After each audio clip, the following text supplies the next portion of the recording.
Hi കൂട്ടുകാരെ, നമസ്കാരം. എന്തൊക്കെയാ വിശേഷം? എല്ലാവരും സുഖമായിരിക്കണമെന്ന് വിചാരിക്കണം. ഞാനും ഇവിടെ സുഖമായിരിക്കണോ. അപ്പം ഇന്ന് എൻ്റെ കൂട്ടുകാരുടെ ഞാൻ പങ്കുവയ്ക്കുന്ന വിശേഷം എന്ന് പറഞ്ഞാൽ ഒരു പരിപ്പ് കറിയാണ്. പരിപ്പ് കറി എന്ന് പറഞ്ഞാൽ നമ്മുടെ തമിഴ്നാട്ടിലൊക്കെ ഇഡ്ഡലിക്കും ദോശയ്ക്കും ചപ്പാത്തിക്കും എന്തിൻ്റെ കൂട്ടത്തിലും കഴിക്കാൻ പറ്റുന്ന ഒരു പരിപ്പ് കറി. അപ്പോൾ പരിപ്പ് കറി എന്ന് പറഞ്ഞാൽ നമ്മൾ എന്നും ചട്നിയും ചമ്മന്തിയും ഒക്കെ അരച്ച് ഒരു മടുപ്പല്ലേ ഇഡ്ഡലി ദോശ ഒക്കെ ഉണ്ടാക്കുമ്പോൾ. അപ്പോൾ അതിൽ നിന്നും വ്യത്യാസമായിട്ട് ഈ പരിപ്പ് കറി ഉണ്ടാക്കുമ്പോൾ ഏറ്റവും ആരോഗ്യപ്രദമാണ്. കാരണം നമ്മൾ കുട്ടികൾ പച്ചക്കറികളൊന്നും കഴിക്കാൻ ഇഷ്ടപ്പെടാത്തവരാണെങ്കിൽ പോലും ഇതിലൊറ്റ പച്ചക്കറി കഷ്ണം കാണില്ല. അപ്പം നല്ലപോലെ വെന്തുടഞ്ഞ് പരിപ്പാണെങ്കിലും വെന്തുടഞ്ഞ് അതുകൊണ്ട് ഗ്യാസിൻ്റെ പ്രശ്നങ്ങളൊന്നും ഉണ്ടാവില്ല കേട്ടോ. പിന്നെ നമ്മൾ വെളുത്തുള്ളിയൊക്കെ കൂട്ടുന്നുണ്ട്. അപ്പോൾ നന്നായി വെന്തുടഞ്ഞ് അങ്ങനെ കൊഴുമ്പനായിട്ടിരിക്കുന്ന ഈ ഒരു പരിപ്പ് കറി അതിൻ്റെ ഒരു ആയി വന്നുള്ളൊരു മണം ഉണ്ടല്ലോ, ആ മണം മതി കേട്ടോ. ഓ എൻ്റെ സാറേ പറയാൻ വയ്യ എന്ന് പറയില്ലേ, അതുപോലെ തന്നെയാണ്. അപ്പോൾ തീർച്ചയായും നിങ്ങളിതൊന്ന് ട്രൈ ചെയ്ത് നോക്കുക, നിങ്ങൾക്ക് ഇഷ്ടപ്പെടും. അപ്പോൾ ഞാനത് ഉണ്ടാക്കുമ്പോൾ എൻ്റെ കൂട്ടുകാരായിട്ടൊന്ന് പങ്കുവെക്കാമെന്ന് വിചാരിച്ചു. അത് പങ്കുവെക്കാമെന്ന് വിചാരിച്ചത് എന്തുകൊണ്ടാണെന്ന് വെച്ച് കഴിഞ്ഞാൽ നമ്മുടെ വീട്ടിൽ വന്ന് ഈ കറി കഴിച്ച ഇതൊന്നും ഇവിടെ ഉണ്ടാക്കാത്ത ആൾക്കാരായിരുന്നു. അപ്പോൾ അവർക്കത് ഭയങ്കര ഇഷ്ടമായി. ചട്നി വേണ്ട, ഇപ്പം അവർ വന്നു കഴിഞ്ഞാൽ ചോദിക്കും പരിപ്പ് കറി ഉണ്ടോയെന്നാണ് ചോദിക്കുക. അതുപോലെ നമ്മുടെ വീട്ടിൽ വന്ന് നമ്മളോട് ഓരോന്നും ടിഫിനൊക്കെ ഉണ്ടാക്കുമ്പോൾ അല്ലെങ്കിൽ ഇന്ന് എന്താണെന്നൊക്കെ നമ്മളോട് ചോദിച്ച് ഇങ്ങനെയാണെന്ന് പറഞ്ഞു കഴിഞ്ഞാൽ അയ്യോ ഞങ്ങൾ ഇങ്ങനെയൊന്നും ഉണ്ടാക്കിയിട്ടില്ല, ഈ കറി ഉണ്ടാക്കിയിട്ടില്ല, അപ്പോൾ അതെങ്ങനെ ഉണ്ടാക്കുക എന്താണെന്ന് നമ്മളോട് ചോദിക്കുന്നത് കൊണ്ട് എനിക്ക് തോന്നി ഇതൊരു വീഡിയോ ആയിട്ട് ചെയ്യാൻ തോന്നിയപ്പോൾ ഞാനൊന്ന് ഉണ്ടാക്കുന്ന കൂട്ടത്തിലൊന്ന് വീഡിയോ എടുത്തു നിങ്ങളായിട്ട് പങ്കുവയ്ക്കുകയാണ് കേട്ടോ. അപ്പോൾ നമുക്ക് തയ്യാറാക്കാൻ വേണ്ടത് പച്ചക്കറികളിൽ നമുക്ക് സവോളയും അതുപോലെ വഴുതനങ്ങ ഞാൻ ഇതിലേക്ക് കൂട്ടും.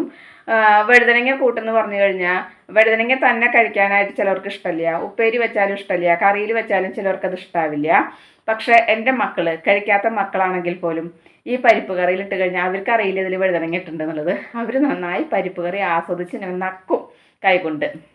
അപ്പോൾ പച്ചക്കറി കഴിക്കാത്തവരായതുകൊണ്ടും അല്ലെങ്കിൽ ഈ വഴുതനങ്ങ കഴിക്കാത്ത കുട്ടികൾക്കൊക്കെ വളരെ എളുപ്പത്തിൽ നമുക്ക് കൊടുക്കാം. എൻ്റെ അമ്മയും ഇഷ്ടമുണ്ടായത്, എൻ്റെ അമ്മയ്ക്കും ഇഡ്ഡലി ആണെങ്കിലും ദോശ ആണെങ്കിലും അമ്മയ്ക്ക് ചട്നി തന്നെയാണ് പ്രധാനം. ചട്നി വേണം, ഇല്ലെങ്കിൽ ചമ്മന്തിപ്പൊടി എന്ന് പറയില്ലേ നമ്മൾ, ചട്നിപ്പൊടി ഇതൊക്കെ അത്. അപ്പോൾ നാളികേരം കൂട്ടുന്നത് ഷുഗർ പേഷ്യന് അധികം നല്ലതല്ല. അപ്പം ഞാനിപ്പോൾ ഈ പരിപ്പ് കറി കുറേശ്ശായിട്ട് അമ്മയെ കൊണ്ട് കൂട്ടിപ്പിച്ച് ഇപ്പോൾ കൂട്ടും. എൻ്റെ അനിയനും കൂട്ടാത്ത വ്യക്തി ഉണ്ടായിരുന്നു, അവനും കൂട്ടും. ഇപ്പോൾ എല്ലാവർക്കും അത് ഇഷ്ടമാണ്. അപ്പോൾ ഞാൻ അത് ഇടയ്ക്ക് ഉണ്ടാക്കും. അപ്പോൾ നമുക്ക് വഴുതനങ്ങ വേണമെന്ന് പറഞ്ഞു. എന്നാൽ ശരി, നമ്മുടെ പച്ചക്കറി തോട്ടത്തിൽ ഏട്ടൻ പറയണ പോലെ ഏട്ടൻ കളിയാക്കിയിട്ട് പറയും നമ്മുടെ തെക്കേ തോട്ടത്തിലേക്കൊന്ന് പോയാൽ. കാരണം ഇത് പണ്ടത്തെ തറവാട്ടിലാവുമ്പോൾ തെക്കേ തോട്ടം പടിഞ്ഞാറ് തോട്ടം എന്നൊക്കെ പറയും.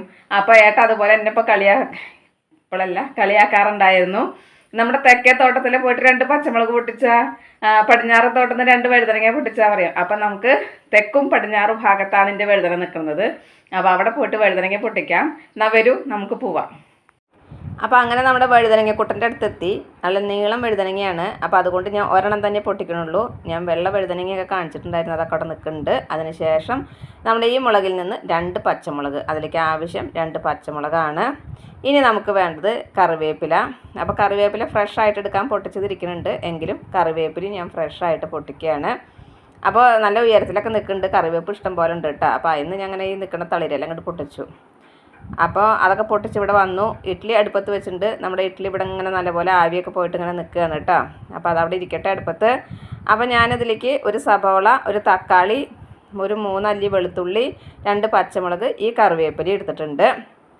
ഇനി നമുക്ക് പരിപ്പാണ് ആവശ്യം. അപ്പോൾ പരിപ്പ് ഇതാ ഇത്രയും പരിപ്പാണ് എടുത്തേക്കുന്നത്. നമ്മൾ കൂട്ടാൻ വെക്കണ പരിപ്പുണ്ടല്ലോ, ആ പരിപ്പ് തന്നെ കേട്ടോ. അത് ഞാൻ കുക്കറിലേക്ക് ഇട്ടിട്ട് നല്ലതുപോലെ നമുക്ക് കഴുകിയെടുക്കാം. പിന്നെ ഇനി ചെറുപയർ പരിപ്പുണ്ടല്ലോ, അത് നമുക്ക് വേണമെങ്കിൽ കൂട്ടാം, ഇല്ലെങ്കിൽ വേണ്ട. ഞാനത് കൂട്ടാറുണ്ട് ഇടയ്ക്ക്, കാരണം കുട്ടികൾക്കൊക്കെ കൊടുക്കുമ്പോൾ നല്ലതല്ലേ.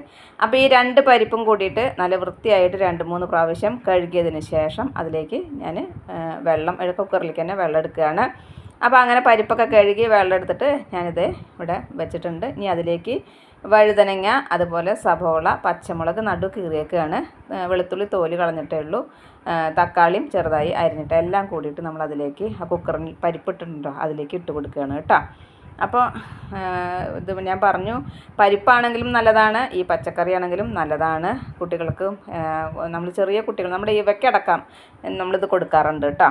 അപ്പോൾ അതിലേക്ക് കഷ്ണങ്ങളൊക്കെ ഇട്ട് കൊടുക്കുകയാണ്. അപ്പോൾ സബോള നിങ്ങൾ കണ്ടം തുണ്ടം വെട്ടിക്കോളൂ, കാരണം അത് 4-5 വിസിൽ വരുത്തും. അപ്പോൾ നമ്മൾ അയ്യോ വേവില്ല എന്നുള്ളതൊന്നും പേടിക്കേണ്ട, അങ്ങനെ ഇട്ടു. അപ്പോൾ ഞാൻ അത് കാണിക്കാൻ വേണ്ടി അങ്ങനെ ചെയ്തതാണ്. അതുപോലെ സബോളയും വഴുതനങ്ങയും അരിഞ്ഞതിട്ടു. അപ്പോൾ വെളുത്തുള്ളി നമ്മളതിലേക്ക് ഇട്ടെടുക്കണം. 4-5 അല്ലി എടുത്തുകൊണ്ട് കുഴപ്പമൊന്നുമില്ല കേട്ടോ, മുഴുവനോട് കൂടിയിട്ട് തന്നെ ഇടുന്നത്. അതുപോലെ തന്നെ പച്ചമുളക് കീറിയതും അതിലേക്ക് ഇട്ട് കൊടുക്കുകയാണ്. പിന്നെ അതിൽ നിന്ന് ഒരു തണ്ട് കറിവേപ്പിലയും അതിലേക്ക് ഇട്ട് കൊടുക്കുന്നുണ്ട്. അപ്പോൾ ഇതൊക്കെ ഇട്ട് കൊടുത്തിട്ട് ഈ തക്കാളിയും ചെറുതായി അരിഞ്ഞത് അതിലേക്ക് തന്നെ ഇട്ട് കൊടുക്കുകയാണ് കേട്ടോ. അപ്പോൾ ഈ തക്കാളിയും എല്ലാം ഇട്ടു. ഇപ്പോൾ ഇനി തന്നെയുള്ളൂ പച്ചക്കറി എടുക്കണുള്ളൂ, വേറെ ഒന്നും എടുക്കണില്ല. എന്താ വെച്ചാൽ കൂടുതൽ കഷ്ണങ്ങളായാലും പറ്റില്ല, വഴുതനങ്ങനെ അത്യാവശ്യം വലിപ്പമുണ്ടല്ലോ.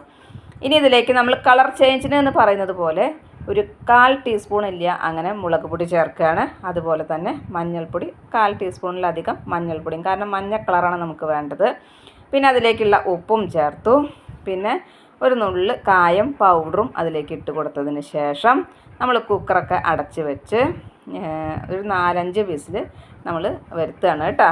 ഗ്യാസിൻ്റെ മുകളിൽ വെച്ച് ഒരു 4-5 വിസിൽ വരുത്തുകയാണ്. അപ്പോൾ അതേ കഷ്ണങ്ങളൊക്കെ അതിലേക്ക് ചേർത്തു, ആവശ്യമുള്ള വെള്ളം ചേർത്ത് കുക്കർ അടുപ്പത്ത് വെച്ച് നമുക്ക് വിസിൽ വരുത്താം. ഈ സമയം നമ്മുടെ ഇഡ്ഡലി ഇവിടെ ആയിട്ടുണ്ട്. നല്ല പഞ്ഞി പോലത്തെ ഇഡ്ഡലിയാണ് കേട്ടോ, കാണുമ്പോൾ തന്നെ നിങ്ങൾക്ക് അറിയുണ്ടാവും, നല്ല സോഫ്റ്റ് ആയിട്ടുള്ള ഇഡ്ഡലിയാണ്. പിന്നെ ഈ കറിയിലേക്ക് നമുക്ക് കുറച്ച് മല്ലിയില ആവശ്യമുണ്ട്. അപ്പോൾ അതവിടെ കഴുകി അവിടെ വെച്ചിട്ടുണ്ട്. ഇതേ കുക്കർ 4-5 വിസിലൊക്കെ വന്നു.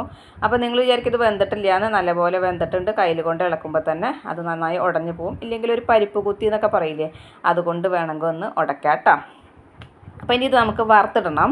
വറുത്തിടാൻ ആവശ്യമുള്ളത് കടുക്, ജീരകം, വറ്റൽമുളക്, കറിവേപ്പില. അപ്പോൾ വെളിച്ചെണ്ണ ഒഴിച്ച് ചൂടായിട്ട് ഇതെല്ലാം അതിലേക്ക് ഇട്ട് പൊട്ടിച്ച് കഴിഞ്ഞാൽ ലേശം കായം പൗഡറും കൂടി ആ വറുത്തിടുന്നതിലേക്ക് തന്നെ കൂട്ടിക്കോളൂ കേട്ടോ. അപ്പം നല്ലൊരു മണം കിട്ടും. അതിന് ശേഷം നമ്മൾ മല്ലിയില കഴുകി വെച്ചിട്ടില്ലേ, അത് ചെറുതായി അരിഞ്ഞത് ഇതിലേക്ക് ഇട്ട് കൊടുക്കുക. ഉപ്പ് നോക്കിയിട്ട് ഉപ്പ് ചേർത്തോളൂ. അതുപോലെ നല്ല കുറുന്നനെ ഉണ്ടാവുക. അപ്പോൾ വെള്ളം വേണമെങ്കിൽ കുറച്ച് വെള്ളം കൂടി നമ്മൾ കടുക് വറുത്തിട്ടതിന് ശേഷം ചേർക്കാം കേട്ടോ. അപ്പോൾ അതേ ഇഡ്ഡലിയും പരിപ്പ് കറിയും ചട്നിയും ഇവിടെ റെഡി ആയിട്ടുണ്ട്. വളരെ എളുപ്പത്തിൽ ടേസ്റ്റി ആയിട്ട് അതുപോലെ തന്നെ നമുക്ക് ഹെൽത്തായിട്ട് ഉണ്ടാക്കാൻ പറ്റുന്നതാണ്. ഏത് രാത്രിയാണെന്നുണ്ടെങ്കിലും ഒരു കുക്കർ ഉണ്ടായാൽ മതി. അപ്പോൾ ഈ പരിപ്പ് കറി ഇതിൻ്റെ മുകളിൽ കൂടെ ഇഡ്ഡലിയുടെ മുകളിൽ കൂടെ അങ്ങോട്ട് ഒഴിച്ച് അങ്ങോട്ട് കുഴച്ചിട്ട് അങ്ങോട്ട് കഴിക്കുമ്പോൾ നല്ല ടേസ്റ്റിയാണ്. അപ്പോൾ ഞാനും അതൊന്ന് കുഴച്ച് മറിക്കുന്നത് കാണിച്ചതാണ് കേട്ടോ. അപ്പോൾ ഈ പരിപ്പ് കറി എൻ്റെ കൂട്ടുകാർക്ക് ഇഷ്ടമായി ഉണ്ടാവും എന്ന് വിചാരിക്കുന്നു. വളരെ എളുപ്പത്തിൽ നമുക്ക് തയ്യാറാക്കാം. വളരെ സ്വാദിഷ്ടമാണ്, അതുപോലെ തന്നെ ഹെൽത്തിയാണ്. അപ്പോൾ ഇതൊന്നും ഉണ്ടാക്കാത്തവർ അച്ഛനൊന്ന് ഉണ്ടാക്കി നോക്കൂ. കഴിക്കാത്ത കുട്ടികളും കഴിക്കും. പച്ചക്കറികൾ അങ്ങനെ അകത്തേക്ക് ചെല്ലും. വഴുതനങ്ങ ഏറ്റവും നല്ലതാണ് നമ്മുടെ ശരീരത്തിന്. അപ്പോൾ അതും അങ്ങനെ ചെല്ലും. അപ്പോൾ ഇതൊന്നും ഉണ്ടാക്കി നോക്കൂ, നിങ്ങൾക്ക് ഇഷ്ടപ്പെടും തീർച്ച. അപ്പോൾ ഇന്നത്തെ എൻ്റെ വിശേഷം ഇത്രയൊക്കെ തന്നെയുള്ളൂ. എൻ്റെ കൂട്ടുകാർക്ക് ഇഷ്ടമായി ഉണ്ടാവുമെന്ന് വിചാരിക്കണം. ഇഷ്ടപ്പെട്ട് കഴിഞ്ഞാൽ ലൈക്ക് ചെയ്യുക, ഷെയർ ചെയ്യുക. അതുപോലെ പുതിയതായി കാണുന്ന ഏതെങ്കിലും കൂട്ടുകാരുണ്ടെങ്കിൽ സബ്സ്ക്രൈബ് ചെയ്യാൻ മറക്കരുതേ. അടുത്തൊരു വിശേഷമായി വേഗത്തിൽ വരുന്നതാണ്. അതുവരേക്കും നന്ദി, നമസ്കാരം. നിങ്ങളുടെ സ്വന്തം ജോ. വീണ്ടും കാണാം. Bye, see U.